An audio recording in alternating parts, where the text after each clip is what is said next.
하나님은 영이시니 예배하는 자가 영과 진리로 예배할지니라. 아멘.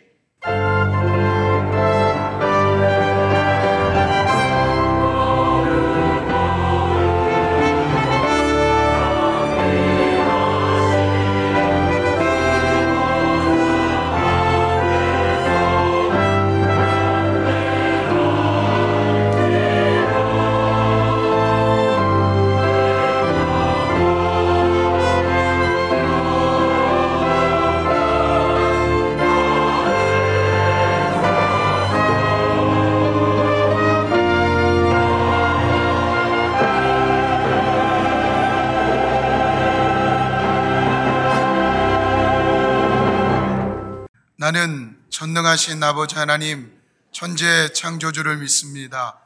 나는 그의 유일하신 아들 우리 주 예수 그리스도를 믿습니다.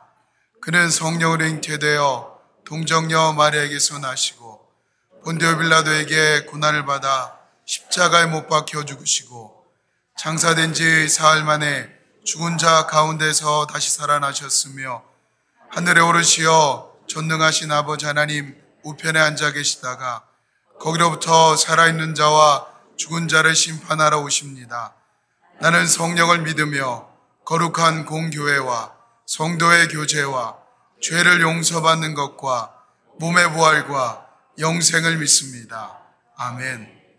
우리 주님께서 십자가에 달려 돌아가시는 그 십자가에 달려있는 그 순간은 결코 우리가 만만치 않고 그 고통은 이루 말할 수가 없습니다. 육체적인 고통이야 이루 말할 수 없지요. 한번 생각해 보세요. 그 고통이 얼마나 크셨겠는지. 근데 육체적인 고통뿐만 아니라 당신이 사랑하고 당신이 저들을 위해서 오셨고 그리고 저들을 위해서 사셨던 그 주님을 배신하여 십자가 위에 세웠어요. 그래서 그에게 겪고 있는 그 마음의 고통은 헤아릴 수 없습니다. 우리가 일생을 살면서 그런 일은 수없이 만나게 돼요. 저로 인해서 내가 십자가 위에 세워지는 고통을 겪을 때 있습니다. 저 사람 때문에 육체적인 고통도 겪지만 때로는 내가 저 사람을 위해서 마지막까지 최선을 다했건만 저 사람이 나에게 결국은 배신하고 그리고 나에게 이렇게 십자가 위에 세운다는 것은 내 마음의 고통, 이것은 헤아릴 수 없습니다. 우리 주님은 수많은 사람들을 위해서 오셨습니다. 아멘이신가요? 저들의 죄의 문제를 해결하기 위해서 주님이 오셨습니다. 근데 저들이 결국은 우리 주님을 십자가 위에 세워놓았습니다. 그 십자가 위에서 우리 주님께서 하신 일은 우리에게 놀라운 교훈들을만 주시고 계십니다. 거기서 우리 주님은 기도하십니다. 원망과 고통과 아픔이 있을 그 상황에서 우리 주님은 그곳에서 기도하시고 계십니다. 여러분, 우리 주님께서는 이 세상에 오셔서 사역을 시작하실 때도 기도로 사역 시작하셨습니다. 예수님께서 사역 시작하기 전에 40일 금식을 기도하며 사역을 시작하셨다고 성경은 말하고 있습니다.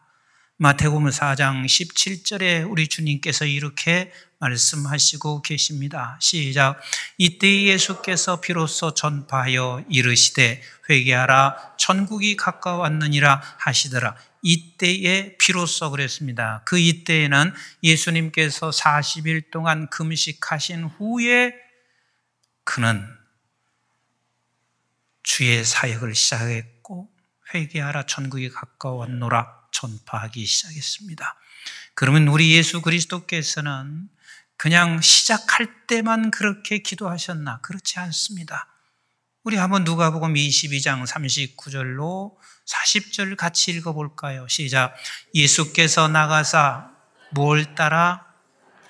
습관을 따라 하는 말은 매일 그렇게 하셨습니다. 습관을 따라 시작. 감난산으로 가시매 제자들도 따라갔더니 거기에 왜 가셨어요? 시작. 그곳에 이르러 그들에게 이르시되 유혹에 빠지지 않게 기도하라 하시고 그랬습니다. 습관을 따라 날마다 예수님은 기도하셨습니다. 여러분, 기도는 해도 되고 안 해도 되는 게 아니에요. 기도는 본질이에요. 뭐라고요? 본질이에요. 본질이라 하는 말은 그것이 그것 되기 위해서 반드시 필요한 게 본질인 거예요. 그럼 그것이 그것 되기 위해서 그것이 뭐예요? 예수 그리스도의 자녀, 하나님의 자녀, 예수 그리스도의 사람들은 예수 그리스도의 사람 되기 위해서는, 하나님의 자녀 되기 위해서는 반드시 뭐가 필요하냐면 기도가 필요한 거예요. 그래서 우리 예수님은 사역을 시작하기 전에도 기도하셨고 사역하는 중에도 날마다 습관을 따라 그는 기도하셨습니다. 그리고 마지막 십자가의 그 고통, 이루 말할 수 없는 그 아픔 속에서도 우리 주님은 기도하시고 계십니다. 우리 한번 34절 다시 한번 읽을까요? 시작. 이에 예수께서 이르시되 아버지 저들을 사하여 주옵소서 자기들이 하는 것을 알지 못함이니이다 하시더라. 주님은 그 고통 속에서도 여전히 기도하시고 계십니다. 그런데 우리 주님께서 기도하시는 내용들을 보세요. 십자가 위에서 그 고통 가운데서 7마디를 하시고 계신데요. 오늘 첫 번 기도가 뭐냐면 하나님 저들을 사하여 주옵소서 알지 못해서 그러하옵나이다 하고 하나님 앞에 기도하고 있습니다. 즉 우리 주님께서는 용서의 기도를 하시고 계신 우리 주님이세요. 이만큼 우리 주님께서 용서의 기도를 제일 먼저 하시고 있는 것은 우리 주님은 이 세상에 오실 때 내가 용서하러 왔다는 거예요. 용서하러 왔다. 그래서 우리 주님은 그 용서하는 것이 사명이에요. 사명이에요. 그런데 이것을 잘 아셔야 됩니다. 우리 주님이 용서하러 오셨는데 주께서 기도하는 모습을 보면 하나님이 용서를 하고 주님은 용서하는 통로로 쓰여지고 있다는 사실을 우리는 발견할 수가 있습니다. 그렇습니다. 우리 주님께서 가장 오셔서 하실 그 첫 번째 사명은 용서하시는 사명이었습니다. 그리고 저와 여러분들이 그 결과로 하나님의 자녀가 되는, 그리고 의의 백성이 되는, 거룩한 백성이 되는 그 자리, 그 신분의 자리에 우리를 올려놓으셨습니다. 그리고 하나님께서는 저와 여러분들을 향해서 동일하게 말씀하시고 있습니다. 예수 그리스도께서 이 세상에 오셔서 나를 십자가 위에 올려놓는 저를 향하여 용서하기를 원하시고 네가 용서함으로 말미암아 네가 구원받은 것처럼 너 역시도 네가 용서함을 통하여 다른 사람들의 생명을 얻게 된다는 것을 우리에게 가르쳐 주시고 저와 여러분들도 역시 이 세상에서 살아가는 날 동안 우리는 용서해야 할 사명이 있습니다. 여러분, 세상 나라와 하나님의 나라는 다릅니다. 세상 나라에서는 어떻게 합니까? 나에게 죄를 범하고 나를 십자가에 올려놓게 되면 평생 한을 붓고 내가 죽어도 용서하지 못해. 이게 세상이에요. 나를 이렇게 십자가 위에 세우고 나를 이렇게 고통 속에 몰아넣고 있는 저 사람, 나는 죽어도 용서 못해. 근데 하나님의 나라는 다릅니다. 용서받은 너희들, 그리고 예수 그리스도의 하나님의 백성된 하나님의 자녀들에게는 용서하기를 원하시고 용서하라고 끝없이 말씀하시고 계세요. 우리 성경 몇 구절만 같이 찾아보도록 하겠습니다. 레위기서 19장 18절 말씀을 같이 봅니다. 시작. 원수를 갚지 말며. 자, 원수를 갚지 말라는 말은 저 사람이 나를 어디에 올려놓은 거예요? 그렇죠. 십자가의 그 고통, 상상할 수 없는 그 고통, 만만치 않은 그 고통에 누군가가 나를 올려놓은 그를, 원수를 갚지 말며 시작 동포를 원망하지 말며 내 이웃을 사랑하기를 내 자신과 같이 사랑하라. 나는 여호와니라.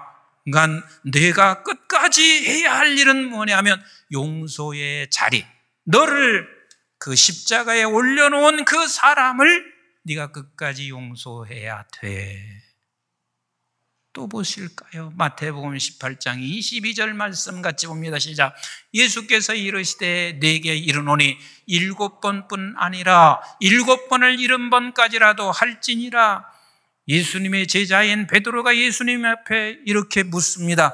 내가 7번 용서하면 돼요? 하고 물었을 때 주님께서 하시는 말씀이 아니 7번을 70번까지 네가 용서해라. 그 이야기는 끝이 없이 너는 용서해라 라고 말씀하시고 계세요. 누가복음 11장 4절 한번 같이 보실래요? 시작. 우리가 우리에게 죄 지은 모든 사람을 용서하오니 그랬습니다. 용서하오니 용서해라.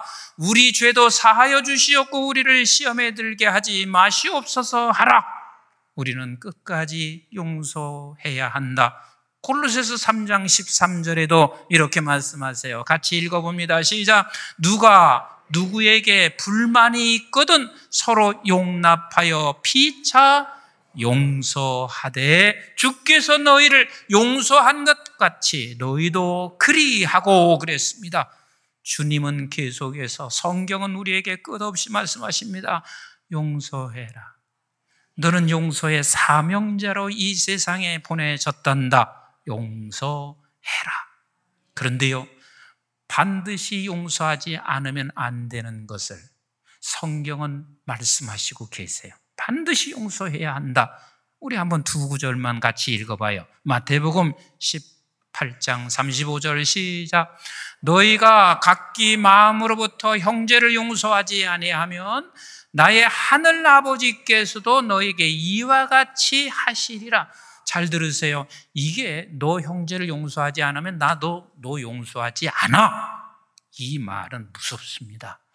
하나님이 우리를 용서하기를 원하시는 하나님이신데 이렇게 말씀하시는 것은 반드시 용서해야 돼. 반드시 용서해야 돼. 용서하지 않으면 안 돼. 이것을 말씀하시는 거죠. 우리 한번 또 마가복음 11장 25절 시작. 서서 기도할 때 아무에게나 혐의가 있거든 용서하라. 그리하여야 하늘에 계신 너희 아버지께서도 너희 허물을 사하여 주시리라 하시니라. 여러분, 하나님이 우리를 죄인 되었을 때 사하신 하나님이세요. 이 말씀을 하시고 있는 것은 내가 반드시 용서해야 된다는 거예요. 그런데 여러분, 용서가 가능해요? 가능치 않아요? 다시 물어볼게요. 용서가 쉬워요? 쉽지 않아요? 쉽지 않죠. 또 다시 물어봅니다. 용서가 가능해요? 가능치 않아요? 절대 가능치 않습니다. 절대 가능치 않아요. 근데 하나님께서는 용서하라고 말씀하시고 계신 거예요. 가능하지 않은데 하나님은 용서하라고 말씀하시는 거예요. 왜 우리가 용서가 가능하지 않은 줄 아세요? 용서는 내가 아무리 해도 소용없어요. 내가 감독님과 문제가 생겼어요. 그래서 감독님한테 이렇게 말해요. 내가 감독님 다 용서했어요. 그래도 그건 용서가 된 게 아니에요. 용서는 누구만이 하시냐면 그렇지요. 하나님만이 용서하시는 거예요. 하나님만이. 하나님이 용서하셔야 돼요. 그래서 내가 용서하라 하시는 이 말씀의 뜻은 내가 용서해서 소용없어. 그리고 내가 용서한들 소용이 없기 때문에 용서는 안 되는 거야. 근데 용서하라고 하신 말씀은 이거예요. 이렇게 하라는 거예요. 어떻게 해요? 우리 한번 34절을 같이 보겠어요. 본문 34절 시작. 이에 예수께서 이르시되 아버지 저들을 사하여 주옵소서. 자기들이 하는 것을 알지 못함이니이다 하시더라 그랬어요. 그러니까 용서하라 하시는 말씀은 지금 내가 그를 용서한들 용서가 되는 것도 아니고 용서가 안 되기 때문에 용서가 불가능한데 용서하라 하시는 말씀은 하나님 저를 사하여 주세요. 저를 사하여 주세요. 그리고 두 번째는 저가 알지 못해서 그렇습니다. 이 기도하라는 거예요. 이 기도하라는 거예요. 저에게도 순간순간 나를 힘들게 하는 분도 가끔 계셨어요. 어느 목사님은 저를 십자가에 위에 올려놓는 기라 그냥 미워하는 거예요. 그래서 제가 힘들으니까 그 목사님한테 제가 한번 좀 뵙자고 그래서 뵙게 됐어요. 그리고 나서 이렇게 목사님께 물었어요. 목사님, 제가 혹시 나도 모르는 사이에 목사님께 잘못한 일이 있을 것 같고 또 오해가 생길 수 있는 일이 있을 것 같으니까 목사님 말씀해 주세요. 제가 고치겠습니다. 왜 나를 미워하세요? 하고 그렇게 여쭸어요. 그랬더니 목사님이 뭐라고 한 줄 아세요? 나도 몰라, 그냥 밉다. 그냥 밉대요. 그냥 밉대요. 그냥 밉다는데 내가 어떻게 하냔 말이에요.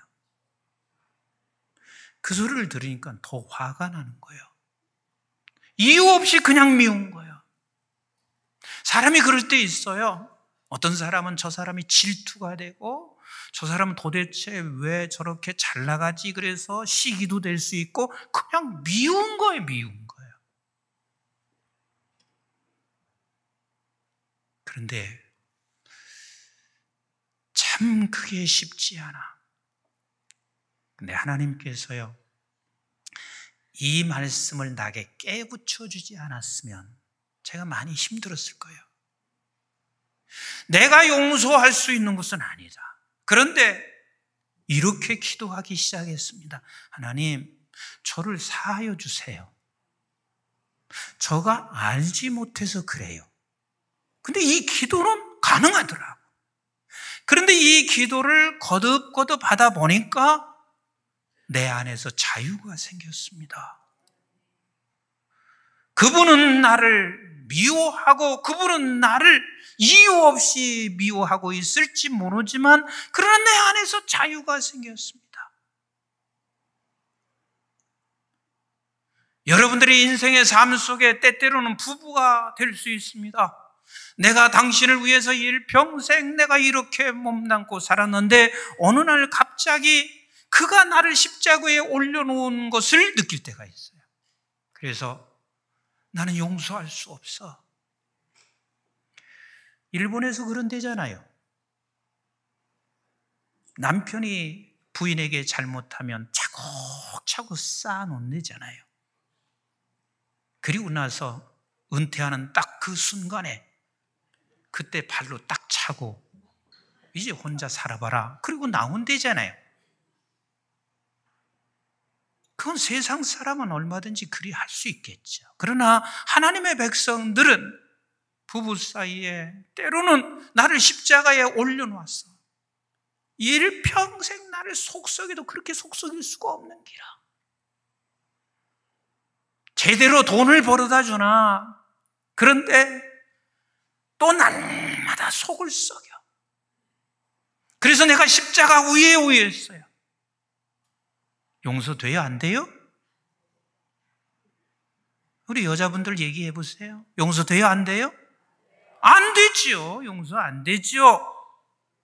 그러나 하나님께서 용서하라고 말씀하시는 것은 이것을 하라는 거예요. 하나님, 내 남편 사해 주세요. 알지 못해서 저렇게 내 평생 나를 고생시키고 있으니 저가 알지 못해서 그래요. 이것은 기도하라 그 말이에요. 이걸 기도해라.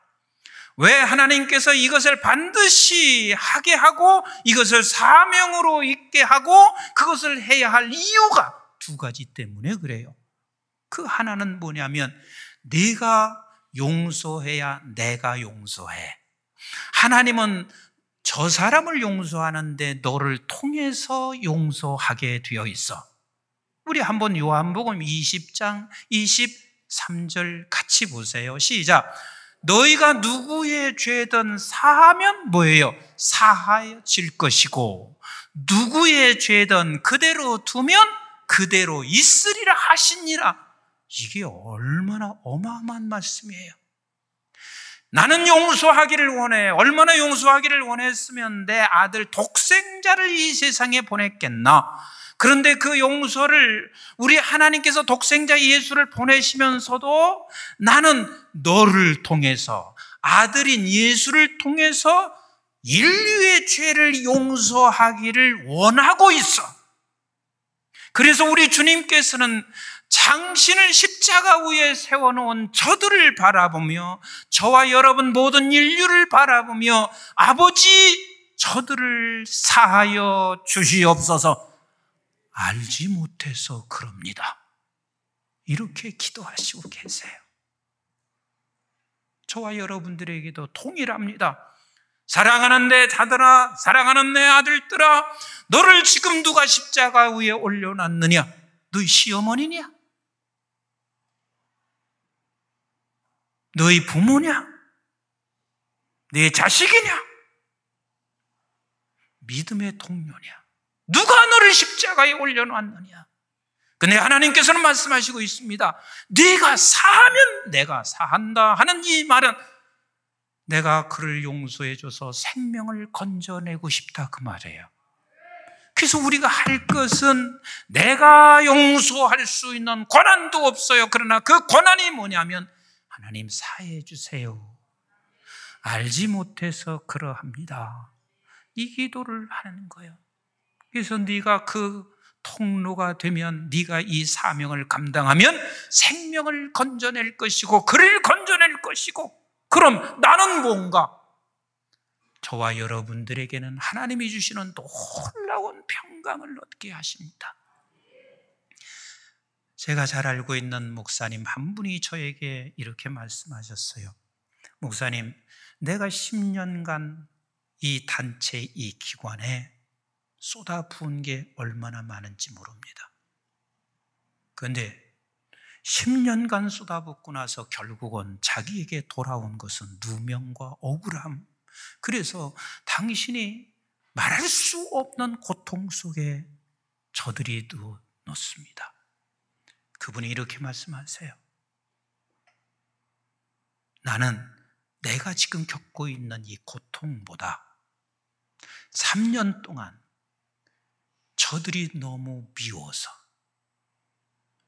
그 미운 감정이 나를 완전히 둘러싸고 있는, 그래서 화가 치밀어 오르고, 이거야말로 진짜 감옥이었습니다. 진짜 감옥이었습니다. 그분뿐일까요? 수많은 사람들이 다 그렇습니다. 한이 맺혀 있어요. 내가 용서하는 일, 즉 하나님 사하여 주세요, 그리고 알지 못해서 그래요, 이 기도를 우리가 멈추기 시작하면 우리는 한이 맺혀서 내게 있는 그 상처는 또 다른 사람에게 아픔과 상처를 주게 돼요. 하나님께서는 그래서 너를 용서의 통로로, 네가 이 기도를 함으로 용서하라 하시는 말씀은 저를 생명을 살리는 길이기도 하고 네가 사는 길이야. 네가 사는 길이야. 네가 평안을 얻는 길이야. 이지선 교수라고 있습니다. 여러분들이 너무 잘 아시죠? 금년에 이화여자대학교 자기 그 본교로 교수로 발령돼서 간 걸로 제가 들었습니다. 그 이지선 그 교수가 그 꽃다운 23살에 오빠 자동차를 타고 그리고 가다가 술에 만취한 사람에 의해서 차가 충돌이 됐습니다. 그래서 차는 불이 났고 온몸 전체가 다 화상으로 인하여 사람이 사람 몰골이 아니죠. 여러분, 여자분들, 남자도 마찬가지요. 얼굴에 잡티 하나가 생겨도요, 사람 앞에 서는 게 자신이 없어지잖아요. 그런데 온 육체가 전부 다 화상으로 인해서 사람 같지 않은 그 몰골을 가지고 있을 때 속에서 얼마나 분이 나겠어요. 얼마나 분이 나겠어요. 그러니까 그분이 이렇게 말하는 거예요. 나의 육체의 고통도 고통이지만 더 고통은 미움으로 나를 가득 감싸고 있는 것에 대한 이 고통은 이루 말할 수 없는 거예요. 근데 그에게 하나님이 찾아오셔서 이런 나를 사랑하시는 것, 그래서 책을 지서나 사랑한다라는 책을 낸 거 아니에요. 그리고 난 후에 나를 이렇게 만드는 그 사람을 용서하기 시작하니 그의 마음이 평안해지고 어느 곳에 가든지 그 얼굴의 모습을 가지고 그는 한없이 주의 복음을 전파하는 사람이 되잖아요. 내가 용서는 어려워. 같이 합시다. 사하여 주세요. 사하여 주세요. 알지 못해서 그래요. 알지 못해서 그래요. 알지 못해서 그래요. 제가 프랑스 파리에서 집회를 하는데 손양원 목사님, 조카 되시는 손 목사님께서 거기에 오셨어요. 그리고 저에게 이렇게 말씀하시더라고요. 여러분들이 너무 잘 알다시피 손양원 목사님은 1948년 10월 19일 여순 반란 사건으로 인해서 당신의 아들 동신과 동인 두 아들이 안재선이라고 하는 사람에 의하여 총을 맞아 죽잖아요. 얼마나 기막힌 거예요. 다 큰 자식인데. 그런데 손 목사님이 이 이야기를 들어요. 안재선이가 이제는 곧 처형당하는 날짜가 잡혀서 처형당한다는 소리를 들어요. 이때 딸, 지금 권사님이시죠. 동의 권사님에게, 딸에게 이렇게 말하죠. 얘야, 내가 기도하는 중에 우리 두 아들은 죽어 천국 갔지만 내 아들을 죽인 저 안재선은 감옥에 가서 처형당하고 그리고 결국은 그가 지옥에 가는 것이 그리 불쌍할 수 없다. 가서 아버지가 용서한다는 것을 가서 직접 이 얘기를 네가 해라. 가실 리 없죠. 내가 어떻게 우리 오빠를 죽인 사람은 그리 할 수 있어요? 안 가요. 못 가요. 아버지는 끊임없이 딸을 계속해서 설득해요. 그래서 그 딸이 갔는데 바로 처형당하기 10분 전에 간 거예요. 그래서 안재선은 결국은 살게 됐죠. 근데 그 다음부터 그 조카 되는 손 목사님이 이 말씀을 하시는 거예요. 손양원 목사님은 아들 둘이 죽고 난 후에도 용서하고 나니까 천사였습니다. 당신의 옆에서 보면 그랬습니다. 그런데요, 사모님 정양순 사모님께서는 본인이 거의 생명을 잃어 이제는 마지막 갈 때까지 용서가 안 되는 거예요. 그게 지옥이에요. 그게 지옥이요. 얼마나 그 고통이 그 오랜 세월 동안 힘들어. 그런데 이제는 하늘나라 마지막 가는 그 순간에 사모님께서 용서하고 하늘나라에 가셨는데 그 마지막 얼굴을 내가 볼 때 천사의 얼굴이었습니다. 그래서 그렇게 용서가 중요하다는 것을 본인이 그때 깨달았습니다. 라고 말씀하셨어요. 우리 하나님은 용서를 네가 할 수 있는 주체자는 아닌 것 아세요? 그래서 우리 하나님께서 우리에게 말씀하시는 것은 다른 게 아니에요. 그냥 사하여 주세요. 알지 못해서 그렇습니다. 여러분, 다윗이라는 사람 너무 잘 알지요. 다윗이 어떻게 해서 오늘날 이스라엘의 많은 사람들에게, 그가 죽은 후에도 그는 이스라엘의 지도자이고 저와 여러분들 속에도 다윗은 영원히 우리의 속의 지도자로 남아있는 그 다윗은 왜 그럴까요? 자기의 장인 사울이 다윗을 늘 십자가 위에 올려놓습니다. 억울하게 올려놓습니다. 그 십자가 위에 올려놓아요. 그리고 당신의 아들 압살롬은 반란을 일으켜서 정말로 억울한 상황에 그 십자가 위에 올려놓습니다. 그런데 시편을 보세요. 다윗은 몸부림칩니다. 그리고 어쩌면 이렇게 기도했을 것입니다. 하나님, 사하여 주세요. 알지 못해서 그렇습니다. 그래서 다윗은 그 억울한 상황 속에서도 그가 평안할 수 있었습니다. 그렇기 때문에 이스라엘 백성들을 다 품어 안을 수 있고, 그리고 오늘날도 다윗 하면 우리가 다 본을 보고 싶은, 본을 따라가고 싶은 훌륭한 사람이 돼요. 요셉도 마찬가지 아니겠어요?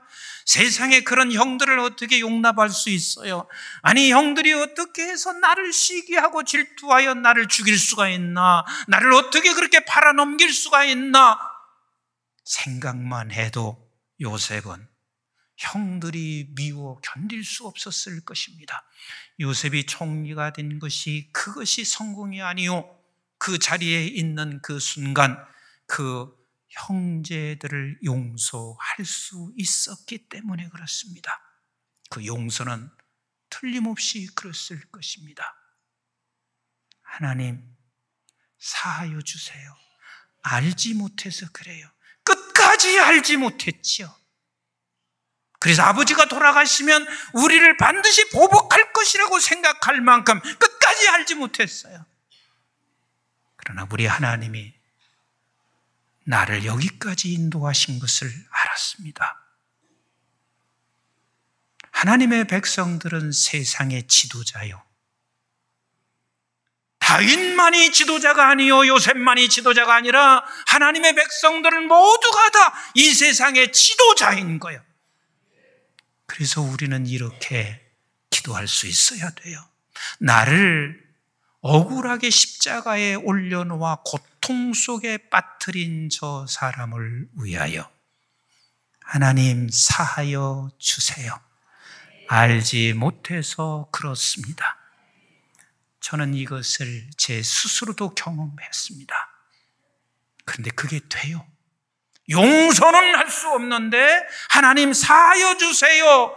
알지 못해서 그래요. 그런데 그 기도가, 하나님께서 나에게 주시는 평안은 이루 헤아릴 수가 없습니다. 따라서 합시다. 사하여 주세요. 사하여 주세요. 알지 못해서 그럽니다.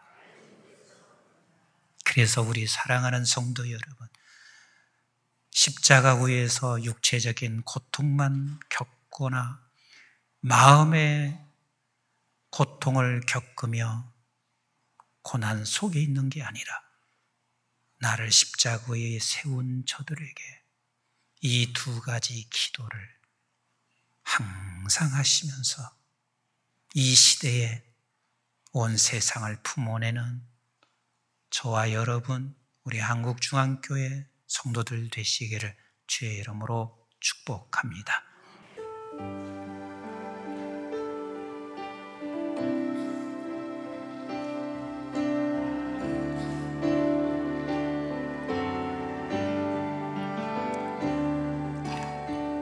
내가 먼저 손 내밀지 못하고, 내가 먼저 용서하지 못하고, 내가 먼저 웃음 주지 못하고, 이렇게 보이고 있네. 그가 먼저 손 내밀기 원했고, 그가 먼저 용서하길 원했고, 그가 먼저 웃음 주길 원했네. 나는 어찌된 사람인가.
이제는 우리 주 예수 그리스도의 은혜와 저희들이 무엇이건대 영원한 생명을 허락해 주신 아버지 하나님의 만극하시고 극진하신 사랑과 성령님의 보호 인도 교통 충만하심이 나를 십자가 위에 누군가가 세워놓고 이유 없이 나를 미워하며 이유 없이 십자가 위에 세워놓은 저를 향하여 하나님께서 이렇게 네가 반드시 기도해서 내가 그를 용서하게 해라. 하나님 사하여 주세요. 아직은 알지 못해서 그래요.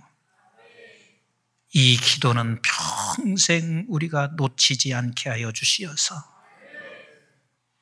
우리의 기도로 생명을 건져낼 뿐만 아니라 내가 받은 상처는 치유되고 주님이 주시는 평안으로 늘 채워 이 시대의 예수님처럼, 이 시대의 다윗처럼, 이 시대의 요셉처럼 이 세상을 품어 안는 넉넉한 그리스도인 그 지도자로 살기를 원하는 하나님의 존귀한 백성들 머리 위에와 저들의 가정과 직장과 기업과 자손, 특별히 우리 한국중앙교회와 온 지구촌에 있는 선교지와 교회들, 민족, 방송의 가족들 위해 이제부터 영원토록 함께 하시기를 주님 이름 받들어 간절히 축원하옵나이다. 아멘.